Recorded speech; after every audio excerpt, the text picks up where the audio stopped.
Welcome to the Circuit of Success. I am your host, Brett Gilland, and this week I got Dr. Craig Thayer with me. Craig, how you doing? I'm doing great. Thank you, sir. Good. Well, it's good to be with you today. You're calling your videoing in from Northwest Georgia. How's things cooking in Georgia right now? Actually, it's a beautiful day today. So about 72, a little breeze, and There you no go. rain. Yeah, it's beautiful.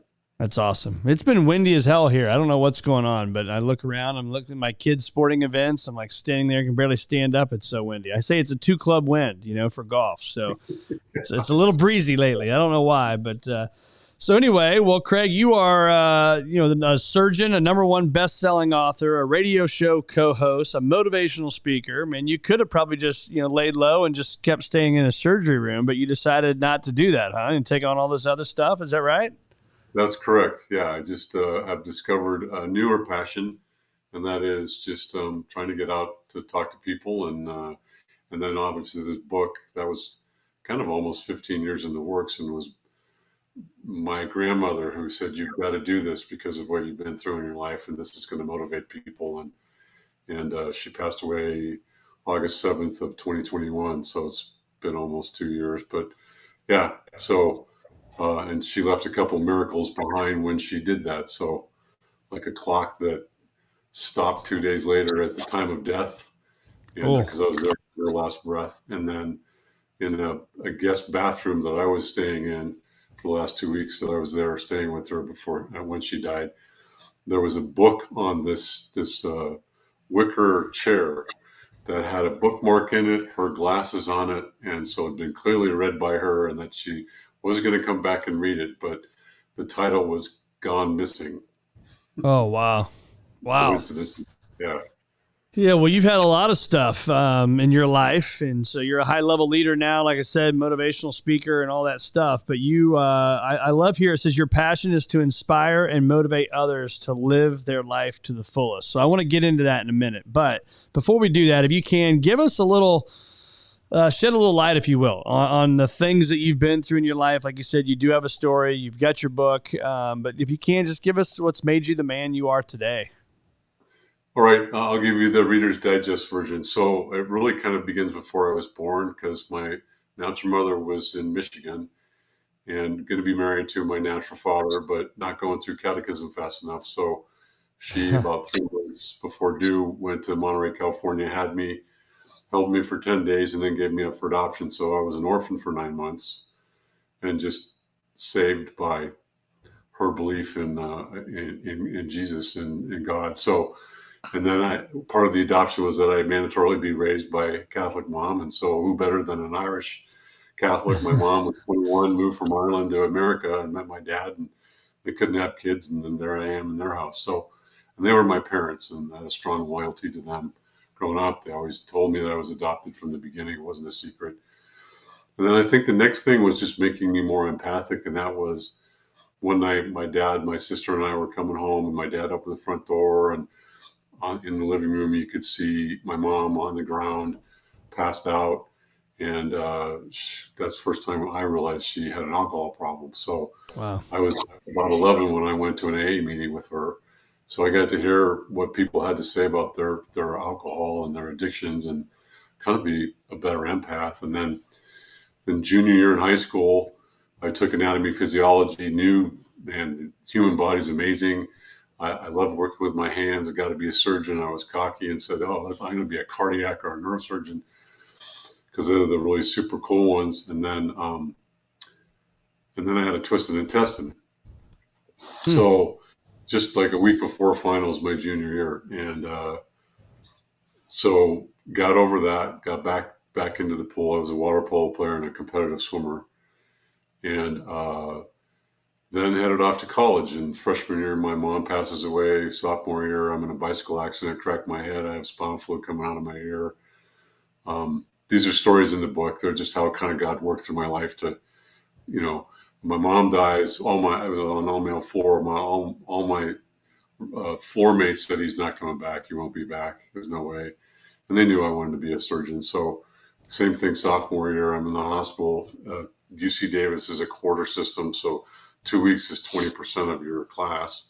They're Oh, like, you'll not make it back. You can't catch up. And if I get off series, 128 organic chemistry, now I have to take that the next quarter. I'm not going to graduate in 4 years, and that's going to screw everything up. So um, then junior year, my dad gets diagnosed with lung cancer, stage 4. And that year I was in off-campus dorm, and if there's folks that don't remember about dial phones and long-distance phone call costs, um, it had one phone jack against this one wall. It was a suite for 5 students. I was one of the 2 in the back. It was one room up front. And I plugged that in and would call my dad, and I never got a bill. And I'm like, okay, you check with the front desk. Are you guys getting charged for that? And there was never a bill. You can't explain how I had, 2-3 hour conversations with my dad every night and not have to pay for any of it. So, and then my dad passes away between junior and senior year. my goodness. Yeah. And then I apply to med school, and I get this, if you get, I think I applied to about 18, and I could wallpaper my room with the projection notices. And I finally got one, and if you get a thin one, that's just like a Dear John letter. You're sorry, Right. looked at you, and you're you can't come. So I got a thin one, and it says, "Congratulations, you've not been accepted." And I'm like, "What? What kind of a letter is this?" Congrats. Yeah. And What then the hell? it says, "Well, you're on a wait list, so you still have a chance of getting in." So, and then during the summer, I get this phone call, and I think it's my friend who I'm going to pick up from one of his classes. So I answer Craig's taxi service, and it's a lady from UC Davis Med School, and she says, "Well, is Craig Thayer there?" And I said, "Oh yeah, just a second." I covered the phone, no change in voice, not enough time to really go get somebody. I'm back on the phone. I wonder what she thought, and said, "Yeah." Well, and she says, "You're in." So I got into UC Wow. Davis Med School, and then yeah, and then um, from there I matched at UC Davis's general surgery program, and I was the last resident, which that's a 6-year program, to hang my own shingle as a business. I had to get 7 different insurances: malpractice, dental health, uh, renters, because I had an office, workman's comp. You just keep going, but it's a business, and you never really Right. get taught that when you're a resident. You just learn medicine and taking care of people. So you have to come up with a P&L plan for a business loan, and I'd had some business experience with my dad's death. So my mom died. She had like a $25,000 life insurance policy. My dad invested in the 4th mortgage on an 8-unit apartment complex, and after he died, that foreclosed. So we put the 8 of us. There were 8 that were in the 4th. Put in an offer for, I think, the first and just ours, and we got it. So we kept it for a year so that no one could come back. If we would have improved it, we would have lost whatever we put the money in improving it, and then sold it for a big profit. So I was 21, 22. Wow. Yeah. That's pretty So crazy. So, accelerated business program. so So you then go off and do get your doctorate, your medical degree, and you become a surgeon. You do all those things, and I'm not fast forwarding through that, but I'm always curious about how when people have a nice, successful career, and I don't know this to be true, but I would assume that you've done pretty well. I would assume in your yeah, career, but now you're doing these other things, and again, I said your passion is to inspire and motivate others to live their life to the fullest. So why are you right. doing this? Why are you on a podcast? Why are you writing a book instead of just staying in the surgery room and collecting your check? Yeah. I think a part of that was my wife wanting to get out of California just because of different things going on. We homeschooled our last 2. I have 5 kids. 32 today, actually, the oldest, and Nice. then just turned 16. So, um, and so I made this kind of blog on my Facebook post of uniting America. America's just so divided, and there is something to be said about. I was privileged to play on a United States water polo team against Czechoslovakia, Germany, Russia, a bunch of different countries, and you just Wow. realize that, hey, man, we're all teammates. We all bleed the same. We're in this battle against whatever country it is.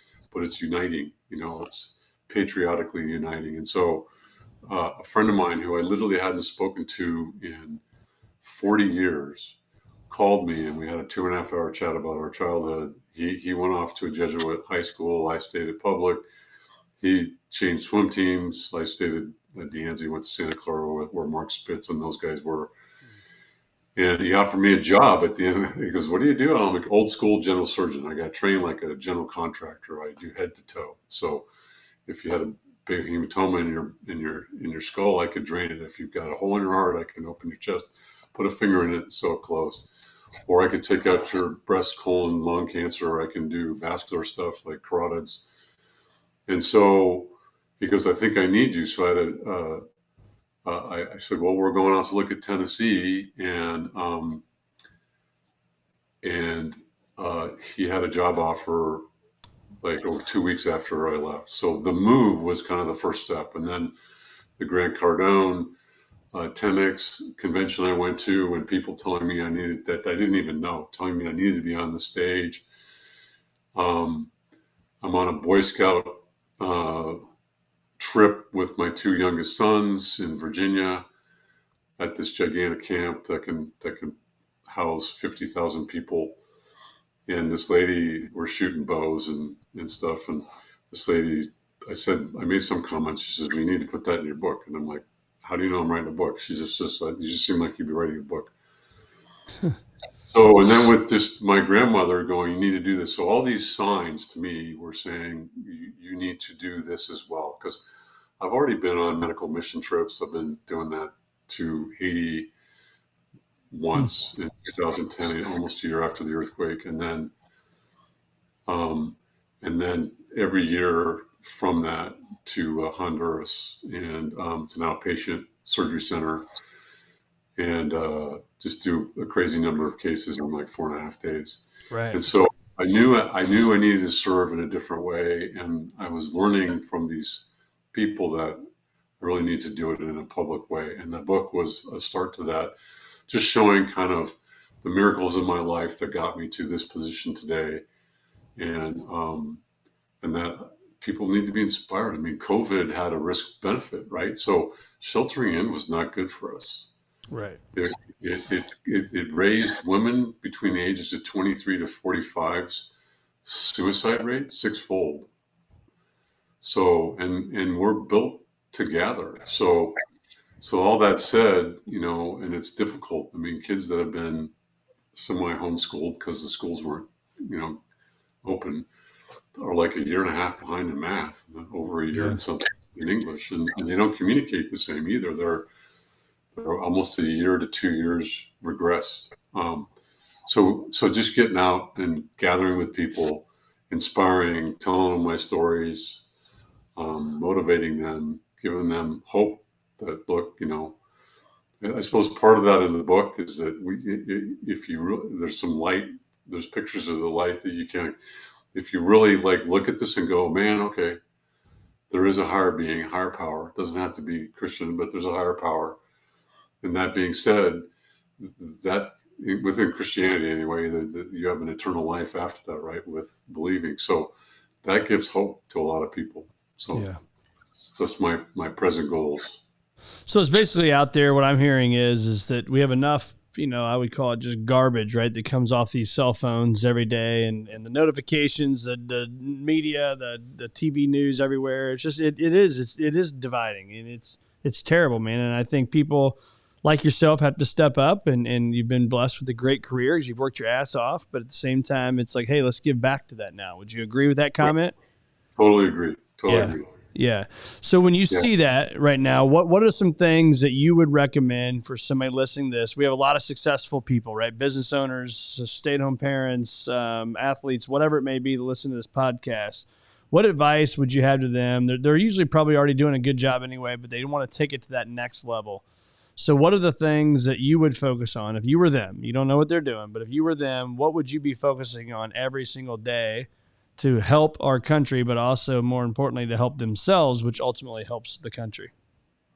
Yeah, I think what we just talked about. So I think if you can get up And the first thing you can do if you have faith in a God is just reflect on that before your brain's taken over by your phone going off or a Yep. text message that you're getting or something. And then for those that can exercise early in the morning, I think that's great.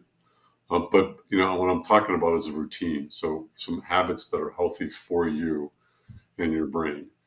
And then, and then trying to ignore as much as you can the social media. I mean, TikTok's entertaining, but it's entertaining. It's entertainment. It's not necessarily going to teach you anything or make you grow in any way. So, Right. and a lot of the news outlets, either side, doesn't matter. They're very negative, and some are just trying to scare people. So the more Right. fearful we get, so don't watch those things. And but pay attention. I mean, you still need to know if you're in the finance world right now. We've got 2 California banks that just went down. Right. So you can't bury your head in the sand either. So I mean, that's where relying on strong, educated, and continuing to be educated advisors for you is important. Yeah. Yeah. I obviously I 100% agree with that, and I think it is who you surround yourself with too. I find that the like-minded people, man, we're sending text messages and different things that will inspire. There can be the jokes and the different things that go on, but I think it's the messages that really inspire us. Like one of them today I sent out, I saw it on somebody's Instagram and this morning, and it was talking about how life, it seems like as we get older, life goes by quicker, right? But it also said that 8-year-old or 9-year-old, which I have one of, right? A 9-year-old is, it's something like their 3rd grade year is like 90% of their life. So you think about, well, no wonder that seems like a big deal, because I look back and I think, man, high school seemed like it took forever when I was there. But now my oldest is a junior in high school, right? Getting ready to be done and got a Right. year left. I'm like, damn, that flew by. So Right. how do we slow down and enjoy the journey, us parents listening to this, and be in the moment? Because I think you said your oldest was going to be 32? 32 today, yeah. Yeah, so 32 today. So you as a father, how do you slow down, enjoy the moment, enjoy the chaos, and be present? Well, I mean, I wouldn't do it my way. So my way was unfortunately experiencing a friend who was a patient of mine 20 years prior to that, and then dying. And Hmm. he had a 2-year-old and then 4 other kids. He was a football coach. He was well respected in his community. But he'd crashed. I'd taken out a spleen. When you do that, it makes you subject to being at risk for overwhelming infections and death. And he had a strep throat, and that's one of the bugs that'll do it. Didn't go in, didn't Mm-hmm. get antibiotics, and then was late, and then in the hospital, fluids in the ICU on a ventilator, and then his blood won't clot. He has a big stroke, and he's brain dead. So, so I looked at my life and I said, do I really need to be on this committee or that committee? And so I just started to breed things that I didn't need to be on. And then really, I would say the biggest committee I was on was um, this one. We were forming a multi-specialty group, and that involved internists and surgeons of all categories. And we were working on the bylaws. And so we would meet every Tuesday for 5 to 6 hours, every Tuesday. Well, And then we were this close to finishing. And then I realized, well, my other hat that I wear, and that was a position that I was president elected by my peers because of the business experiences that I've had in the past. And then just before we're ready to do it, I realized that as trauma medical director, I can't give certain authorities to the board, like when we take vacation or who's covering call or any of those things. And so I gave them a list of 8 things, and then I gave it to that attorney for the group and the attorney that we had for our other group that we're still in, and they're all like, yeah, you can't give those up, or you will no longer be verified by the American College of Surgeons Committee on Trauma. And not being verified then takes away your ability to treat trauma at your medical center. So, um, but that, I mean, why didn't I get that sooner, right? So I think every once in a while, slowing down and just taking a look at what you're doing and seeing what's productive and what's not productive, and debreeding those things that aren't worth continuing to do. Yeah. What's your morning? I assume most successful people on here have a good morning routine, whether that's reading and prayer, meditation, exercise. And you mentioned some of those things. But what would you say is the kind of the no miss? To your core, you believe these are the things that I have to do every day. Yeah. Habits. I mean, I think the first for me is just getting into the Bible usually. So, and the way I do that is an interesting kind of way. So, um, there's a first, second, third, and fourth watch at night, uh, and they're 3 hour intervals, 3 to 4 hour intervals. And so, if I wake up after three, I'll look at the watch and I'll remember that time, and then I'll go the next morning and I'll Google that time as a chapter and verse, and it'll show So me let me what. interrupt you real quick. So if you woke up at 4:19 that day Right. a.m., you So would go to I just go Bible 4:19, or I could go okay. 41:9, Yep. because there are chapters that Yep. are or some books that are 41 chapters long. So, and then I see what it said, and I'll tell you, 99.9, probably 100% of the time, it's been exactly something meaningful for me that day or that week. And if it hasn't immediately hit me in the head, the next week when I look back, I go, oh, okay, that's what that meant. So, or I'll just read some devotional or something else. But that then I've spent my time, with my higher power, and then I'll focus on other things like going through emails just to make sure I haven't missed something, because I'm not very good at doing that. I've grown up in a time when I had a dial phone, and you couldn't get a hold of me Right. unless you could find me. So now it's like you can be tracked on your phone. So, and then I exercise probably 6 days a week. I'm trying to, I grew up playing water polo. I swam from 6.5 on, um, which kind of got me in trouble in seventh grade because my parents smoked.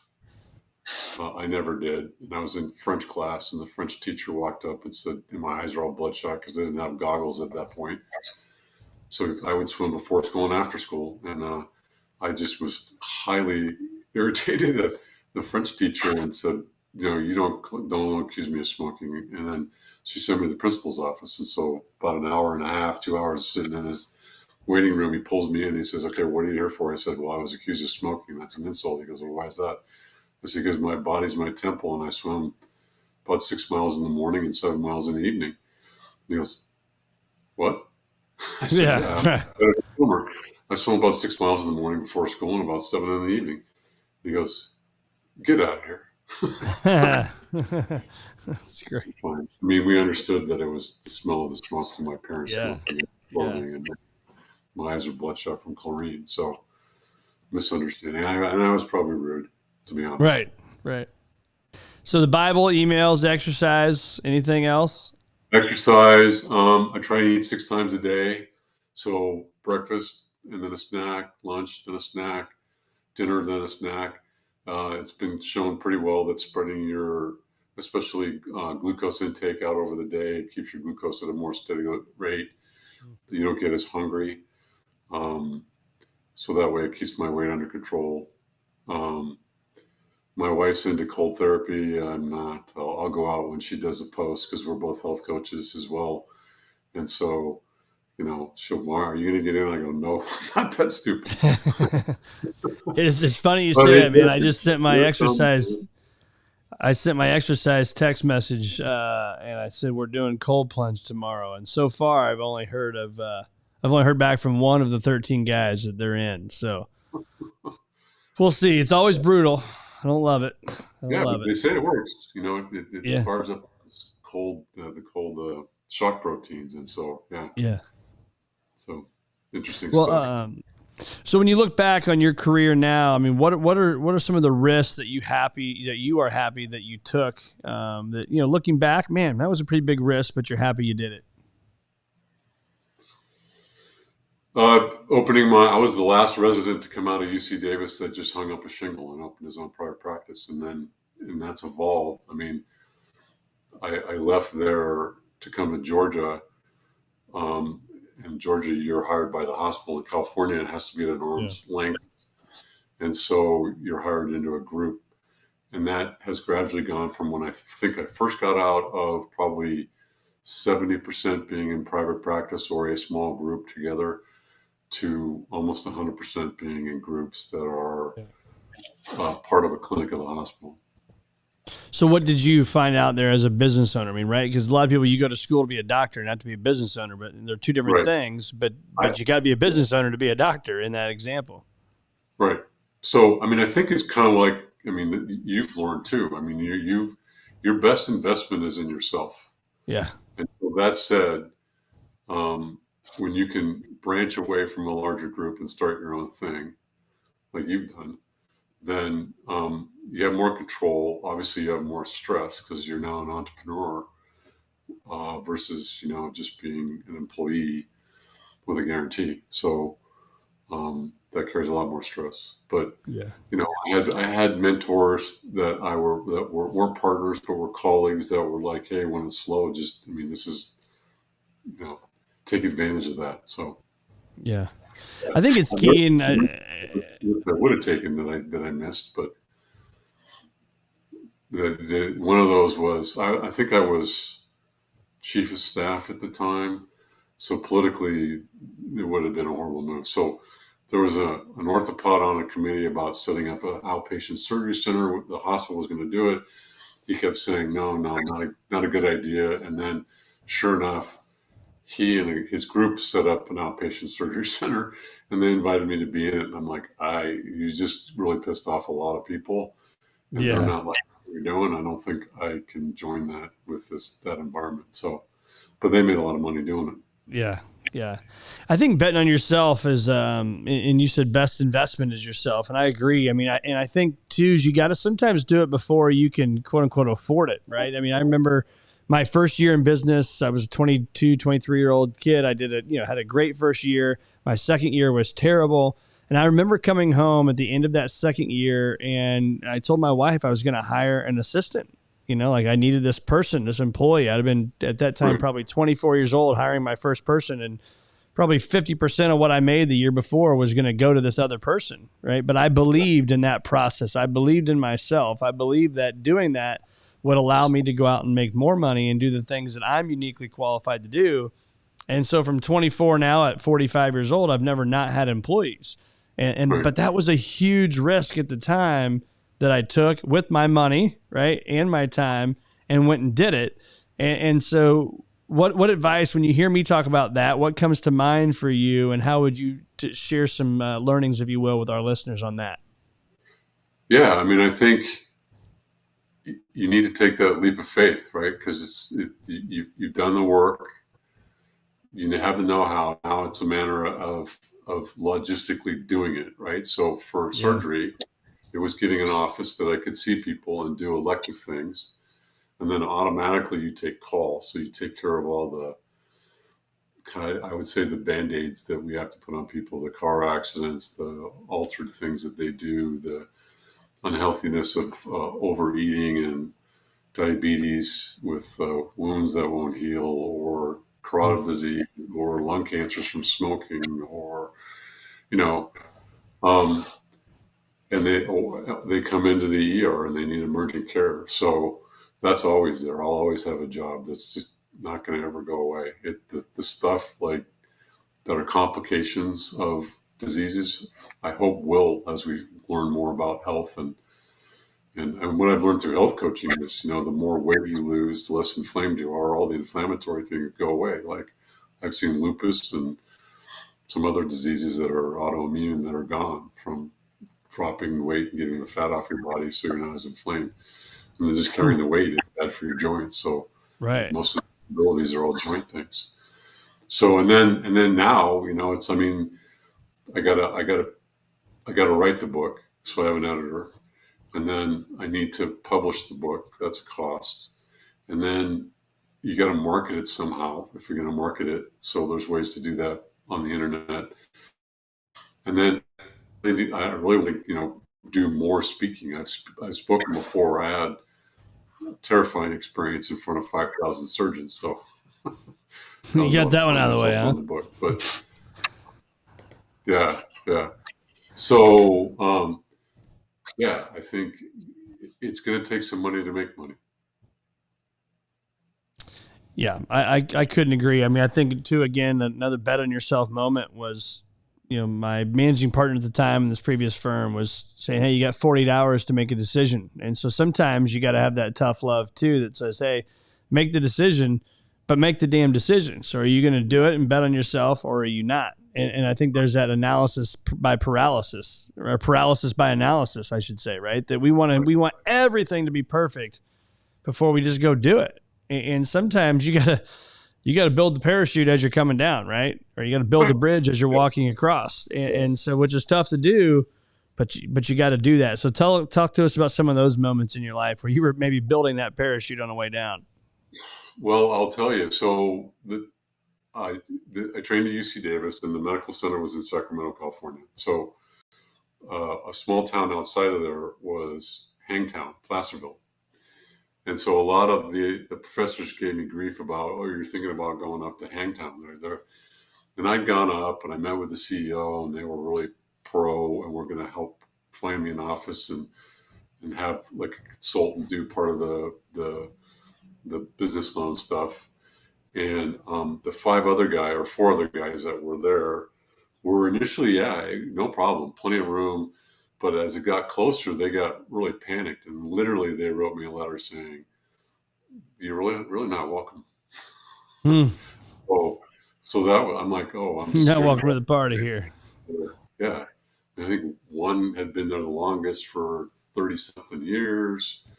The other three, I think, came around the same time. So I was like, wow, I'm going to step on toes. But they got to know me. I built the parachute on the way down, which is just be kind, be nice, love people, understand where they're coming from, their fears, and that, I'm not going to, this town is growing, and it's growing at this rate. There should be enough for everybody. So don't worry about it. If there is a problem. So. What you said there is there's enough for everybody. It makes me think about, and I tell this to my kids as well, but is be abundant. I mean, some of my closest friends, I'm picturing two people that I one play golf with, two I hang out with all the time, and our wives, our kids. We're in the exact same business in the exact same town, right? Literally. And so a lot of people be like, oh, that's a competitor, right? Well, man, there is a lot of stuff to go around, right? Whether you're selling widgets or wealth management, there's a lot out there. And I think that abundance mentality is sometimes missing by people. And I think what I have found is the most successful people have a huge amount of abundance when it comes to their business and their personal life. Right. So when you hear that, what comes to mind for you? Because I see your head nodding, you're agreeing.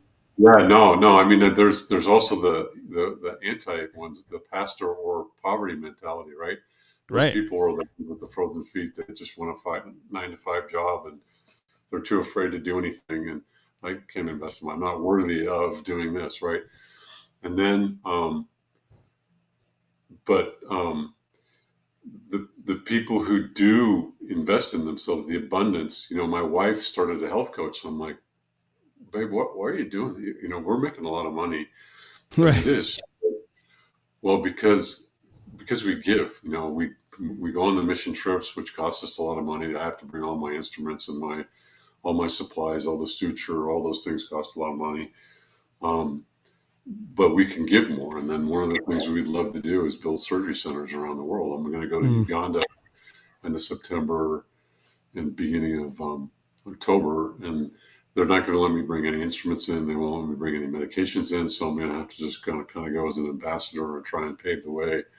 They've got a surgery center where they do OB things, so you could do general surgery things. So we'll see. But, it's building a parachute on the way down. Yeah, exactly. It's another one of those moments. And I think, too, whether it may not be Uganda, but there's also things in life that we have to go do that they may not want us to bring. Again, use medicine, use your doctor, your tools, all the things that you need in that deal in Uganda. But just to life here in America, there's going to be people telling you can't do it, right? They don't believe in you. And you have to go out and believe in yourself. So, do you have those moments where maybe they didn't believe in you, but your belief had to be greater than everybody else's negative thoughts? Yeah, totally. Yeah, I've been you know, surgery is one of those things that, and it's a needed thing. So we have peer review. So the trauma medical director is in charge of all the trauma, right? So I do peer review, but I do it in a graceful way, especially if I've got newbies that are learning. But, Yeah. these are life or death. So if someone really did something wrong and we're going to argue about it, sometimes we get our swords out and we're going to fight. So, and there's been some meetings that have almost ended in blows, but we walk away friends and agree to disagree, and then have other people give an outside opinion in that usually those situations. But yeah, I think those are the ones that and if you've had a complication and you think you've done everything you could do to do it, and there's some piece of information that they didn't have, and then they're accusing you of these things, and you're like, no, but I was there and I did these things. And so, but there's that moment of like, and you need that as a surgeon. If someone has a complication, the first person you need to look at is yourself, and what could I have done that be the problem? If I've sewn something together that's a pipe and it's leaking, what did I do wrong? What didn't I see? If you don't examine yourself that way, then you don't improve, you don't grow, and it's risky for you to continue to practice. Yeah. So, and then, just this, what I'm doing now, I'll wake up going, man, is this really, do I need to do this? I think so, just because humanity needs, hope and to belong, and for me to serve and not be served. So, but yeah, I'm like, I look at myself like, who am I to think I'm this guy I'm already gifted with this pedestal that I'm put on because I'm a doc, right? So I think Ed Milet said in some survey that the most trusted people who speak are docs, because they're just trusted by being a doc. And I'm like, right. But I'm going to use it.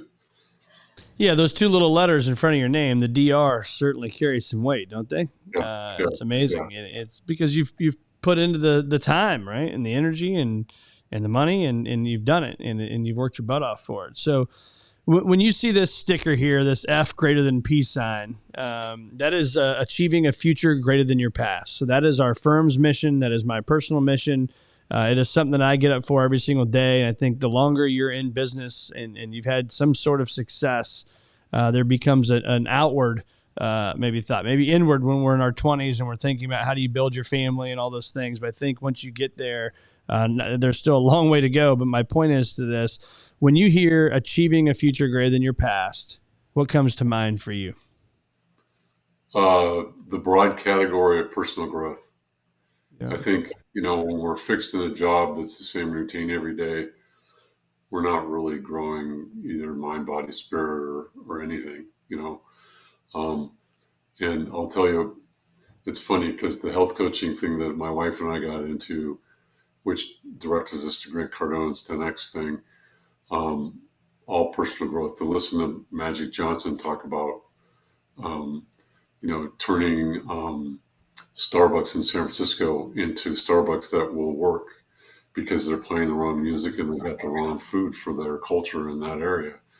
Or John Travolta talking about wanting to get his 707 refurbished and goes to Qantas because he loves the logo and says, hey, I'd love to buy one of your planes. And the CEO leans over and says, John, I don't think you got this right.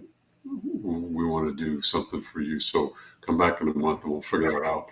So hearing these people's stories, whether it's business growth or spiritual growth, getting more into the Bible, doing Bible studies, leading, having groups come to your house to speak, or even in a bigger platform, or physically, coaching them through their health, both better movement, hydration, sleep, all the factors that we know are important for longevity. Yeah. So talk about that sleep. I mean, how critically important is it? Because obviously I know that I've talked about it a ton on this podcast, but even last night, you get sucked into my oldest got me to watching Breaking Bad, and you get sucked into one more episode, right? And then next thing you know, your eyes are bleeding and you should be sleeping. But how do we train ourselves into thinking about that and thinking about it in the moment? And maybe I shouldn't expect perfection and know it's just not going to happen. But how critically important is this sleep to us, and what are we missing when we're not getting the right number? So yeah, the REM sleep and deep sleep are the important ones, right? So I have a Fitbit that I wear. It gives me what my REM and my deep are each night, and they're affected by different things. Alcohol, not one or two drinks have a significant, but if you're drinking more than that, that's going to have an effect. Your heart rate variability, which is a new parameter, goes down. So the more stressed and sympathetic nervous system's firing, the less variability you have in your heart. It's just kind of fixed at a higher heart rate, and that's not good for you. But yeah, sleep. But I also do believe, just because of practicing medicine, people who work an evening job like ER docs have a shorter lifespan, and then Yeah. add more variability to that, like what I've been doing to myself. I mean, I'm in death's door. So, but I do believe that it is there's like a sleep bank. So if you need 8 hours and you get 7, then you can make it up the next night or somewhere within the next week, and that will restore you back to the health that you should have. So yeah, and it's your brain. Your brain's going through alpha and different waves that are. The other longevity thing is, which is why intermittent fasting is supposed to be a longevity thing, not so much for weight loss, but it gives you're not eating and your body kind of consuming and metabolizing food and then producing waste. If you give it a break long enough, then your brain cells and all the other cells kind of clean up all the excess junk inside the cell for a longer period of time. And that's supposed to be healthier for you. So some evidence that that's true. So Awesome. interesting. Me too. I'm gonna play a game here. I went up to I'm on your Instagram, so I'm gonna have you pick a number between 1 and 10 on this game, and then we're gonna pick another number after that. So between 1 and 10. Number 7. All right, 3. Number 7. Now a number between 1 and 3. 1, 2, 3. 3. All right, number 3. It looks like it's a video here from you, and it says, "Let's get healthy together." And so I can't obviously show the whole video right here, but you've got your video. It's you on your Instagram here. Let's get healthy together. So what are we talking about there? What are we saying? Let's get healthy together. What's that about? So it's two things. One is I think we all need coaches for different parts of our life, and health is probably one of those. It definitely works. I mean, like I said, I've seen people drop hundreds of pounds and they're no longer diabetic. I don't know if you ever watched the show Biggest Loser, but that's kind of the first time medicine. Hey, look, we can lose this kind of weight, and it's not through gastric bypass or any of those things. But the reality is that that's a symptom of a symptom. So you're eating too much, so you're obese. But why are you eating too much? That's the problem that a coach gets to in the psyche of a player, right? So how do you motivate? How do you inspire? And I think you said this in your podcast, passion, right? So the inspiration and motivation disappear within about a week, they say, behaviorally, but passion is the one that keeps you going. My passion was to be a surgeon, right? So I think, one, it's having a coach, and two, more importantly, if you're married or you have a partner, my wife would put me through so many different diets, Whole30, macro counting, and finally she agreed to do this other program, which is what we use to help people get healthy. I dropped 40 pounds. I gained 40 pounds when I went to 1 and 3 call. Your life pretty much ends. You're on, and then you're up all night, and you're operating the next day, and then you're off that day, but then you're on the next day. It's like you cancel vacations, and I gained 40 pounds, and it stayed that way until I said, like the chapter on Jason and time, that I realized I don't need to be on these committees. I need to take better care of myself. And then when I did it with my wife, Steph, you're eating the same things. She reminds you of this. I remind her of this, and we do it together. So if you can partner up with someone, that's always better. Yeah, the accountability is huge. That's what I was saying earlier. These 13 guys on a text message that, tomorrow morning when my alarm goes off at, 5:38 or whatever it'll be, maybe a little chilly. I'm going to be like, it'd be a lot better to stay in bed, if I was doing it by myself. But knowing there's going to be people literally in my own backyard working out without me that'll be kind of, awkward, kind of weird if I don't show up. Right. But you got to create that, right? I had to create that atmosphere, that community, to make myself uncomfortable because I knew I wouldn't do it without them. Right. Me either. I mean, I always, if it's an individual thing, like swimming is very individual. There's not really a team. Water polo is totally team. If I'm not there, I can't. The team can't work up on certain drills. Yeah. There's a PowerPoint in water polo where someone's ejected for 20 seconds. So it's kind of like hockey where you're a man up and you got to work on these techniques to get the goal. And if I'm not there, they don't do that. So I hurt the team. So that's key. But otherwise, individually, it's just setting goals. Like, okay, we used to cycle a lot. So let's do this cycling in Fresno on the 30th of July. And then you set these dates and you got to get there. Or I do this, we call it the Death March. It's a backpack trip with a bunch of guys and we're on trail the first day and then off going across the Sierras. So it's a blast, but it's guys need a fight. According to a good book, it's, it's by Eldridge, blocking on the name. But anyway, we need a fight, we need adventure, and we need beauty in our lives. So it keeps us going as men. That's right. What do you think about rucking? I heard you talking about the backpacking. Are you a fan of rucking? And for those that don't know what that is, it's basically a backpack with weights on it, and you're walking, and maybe it's 10 pounds or 30 pounds, whatever you're carrying. What are your thoughts on that? Yeah, my oldest son just did that. He's up in Seattle working at Boeing, so he and his girlfriend teamed up together and they rucked. They had to cross some streams with I think his was a 30-pound ruck, and it's good fitness. Yeah. Okay, so you're a big fan of that, or not? Maybe not a big fan, but you're a believer in it. It's good for you. Backpack's more comfortable than a ruck by far. So you got the strap, and it's internally supported. So you got a belt so it rests on your hips.